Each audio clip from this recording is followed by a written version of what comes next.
Good morning, Tony. We have your 87 Bronco 5.0 computer here. This one is a X9J. It's a reman Ford unit. It's interesting. Not freshly reman, I suspect. Looks like it's got some age to it.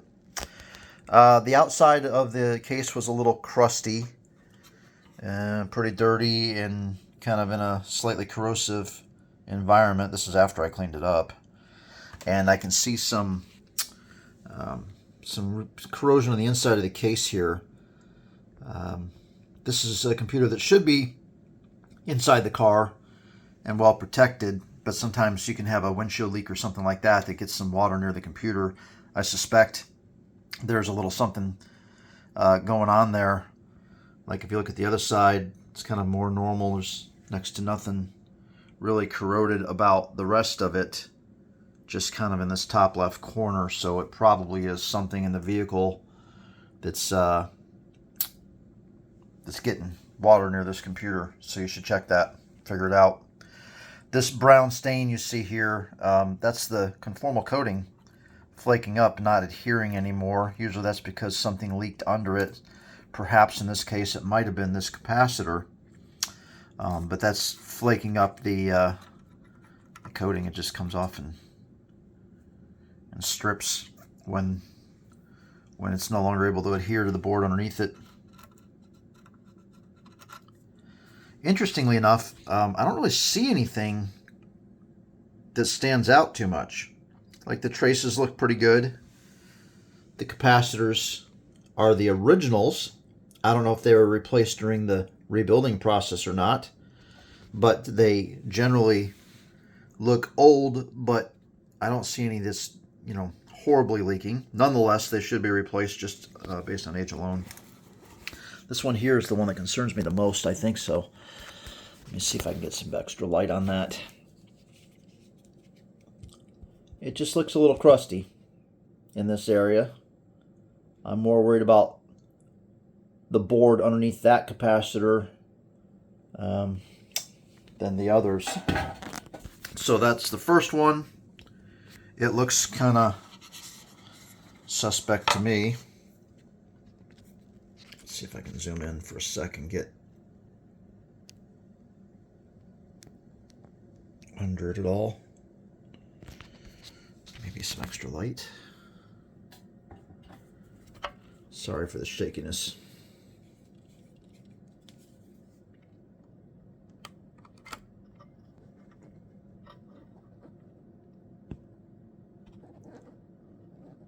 Come on, focus.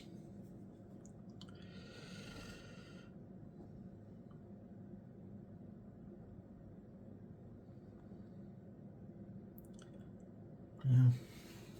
The connection under the capacitors doesn't look that bad, but I am concerned something has leaked here and got underneath the coating and lifted it. Might even just be water intrusion that did that. If you let something get wet long enough, it will soften up the coating and make it flake off like this. So that might not actually be acid leakage that we're looking at. The traces, though, even where there's leakage, don't really look that bad. I don't see a whole lot going on there. Most of what you see, like right here, it's just this coating flaking up. The actual traces under it look pretty good, so I think this is going to be a pretty good candidate, at least from the capacitor point of view, of repairing it.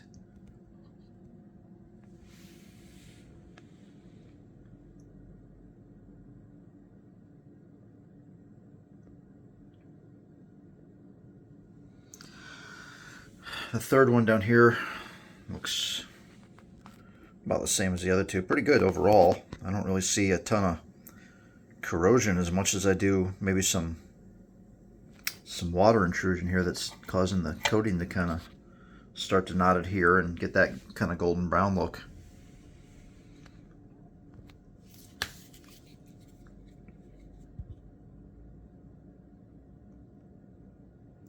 I bet you these capacitors that were replaced when this computer was reman, because they actually look really good for a 1987 computer. Nonetheless, they're old and they're time to be replaced. Even if they were replaced already, we're going to replace them with some new ones. Old school 12 megahertz clock. There's the chip that holds the instructions.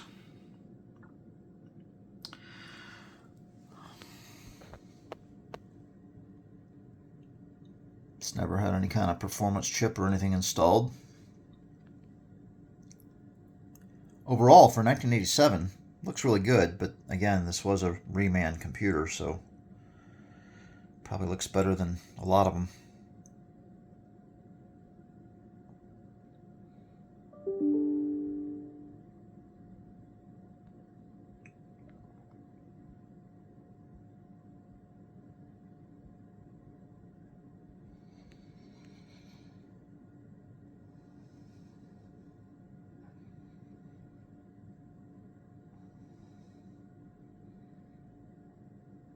Once we start flaking off that coating that's already flaking off, we can get a better look at those traces and see if there's any damage there.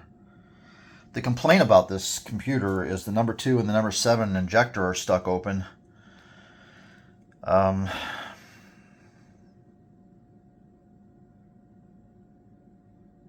Those two are next to each other in the firing order, probably. This actually might be an older non-HO firing order. I gotta look at that. I can't remember it off the top of my head. 154 something. 1542637 maybe. I'm trying to think if the number 2 and the number 7 are next to each other in the firing order or opposite of each other as companions. I don't think so. I don't think they're companion injectors. They probably are bank or batch fire in these, so one set of 4 injectors fires, then the other set of 4 fires. And the complaint is that some injectors are stuck open. We'll see what happens and see what we can find on the board. I'm not looking at it from the bottom side yet because I'm not ready to take the board off the case. Usually the bottom sides actually look pretty good. But we'll give it a more thorough examination once we get it fully apart and see if we can find some reason why that might be. Looking at this computer, you can see the transistors, the MOSFETs there. That's these little black guys that are behind this clip.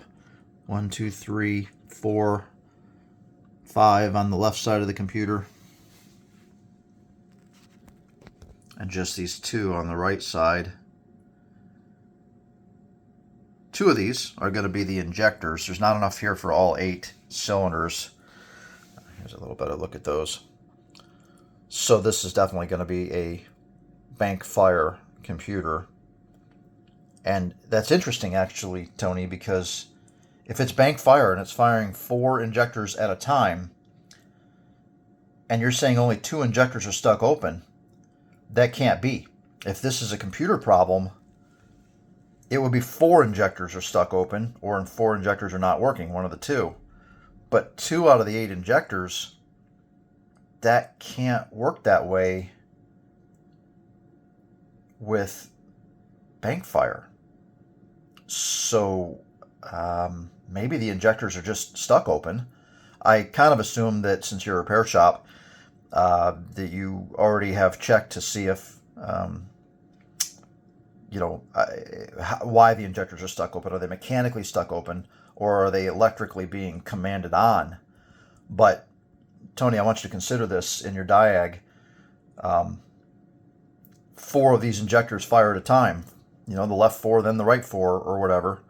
And you've only got 2 injectors listed as being stuck open. It would be 4 or none. So maybe we need to be looking at the individual injector wires for short to ground, as opposed to looking at the injector drivers in the computer.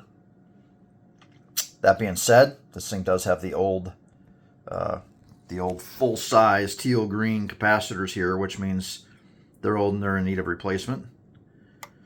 And I see some water damage and some other stuff, so it's probably still worth repairing this computer. I'll talk to you about that, given what I just found. But it's probably still worth repairing this computer to keep it going and keep it out of harm's way moving forward. But I'm not even sure this is a repair issue with the PCM itself, Tony. Okay, give it a quick bench test. This is power, this is check engine light, and this is fuel pump. The pump should run for 1 second when the key comes on. Check engine light should come on and stay on. And it does. And this is your 5-volt regulator, and it's pretty much right near 5 volts like it should be. Let me zoom out a little bit here. And this is code pulling mode. And that should cause that light to freak out a little bit and then start blinking 2-digit trouble codes.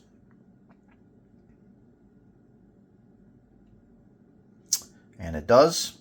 You're always going to get trouble codes when it's on the bench, so you can not worry about which ones it throws right at the moment. Just the fact that it is throwing them means this computer's alive and thinking clearly, which is a good sign. Okay, I'll send this over and we'll talk about that injector problem.